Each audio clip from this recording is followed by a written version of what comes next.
Can you share a defining moment in your career that shaped your perspective and approach as a leader? By tasting victory and by holding myself responsible for any failures. The minute I realized that the buck ends with me and that all of the firm's victories are my victories and all of the firm's failures are my failures, I really learned the meaning of ownership. What kind of legacy do you hope to leave behind, both personally and through the company's impact on the world? Value. I want to leave a legacy of value. I want to be remembered by doing right for what my client is, while turning out a healthy rate of profit. Who's the investor you admire the most? Jim Simmons. He's the captain of the Renaissance Fund. He's turned out a 60% CAGR year on year for the last 30 years. He's my idol. What emerging market or industry do you think is most interesting right now and why? Renewable energy and artificial intelligence. Renewable energy because it is an inevitability. I feel there is no choice but to move there. Now, renewable energy doesn't necessarily have to only be solar power or wind power. Things like solid state lithium ion batteries, sodium ion batteries.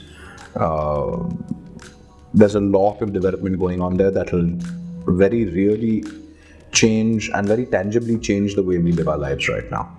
And the second one is artificial intelligence because the potential is just wonderful. Can you share a success story of a new investor who started with a small investment and grew it into something significant over time? I mean, the go-to example for this would be Warren Buffett, right? Because as legend has it, at the age of 30, he got very excited and went running to his wife, and he said that it is a mathematical certainty that I will be a billionaire in 20 years, 30 years. So he understood the power of compounding, he understood the power of patience, he understood the power of quality.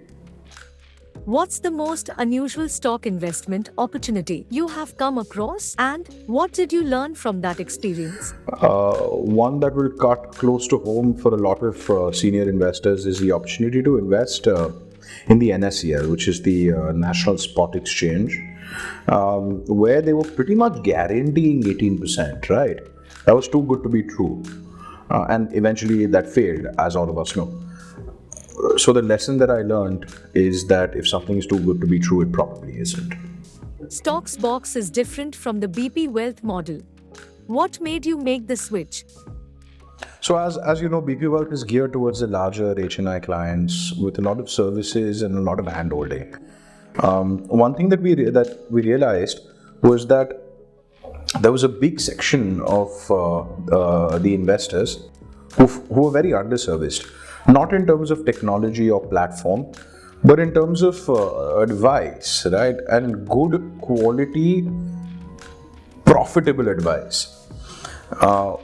What happens is the current large mass market players have cracked the technology part of it, but there was a big gap in the market for giving advice at scale. So we identified that is one area that we could probably move into and satisfy a very real demand of the larger audience.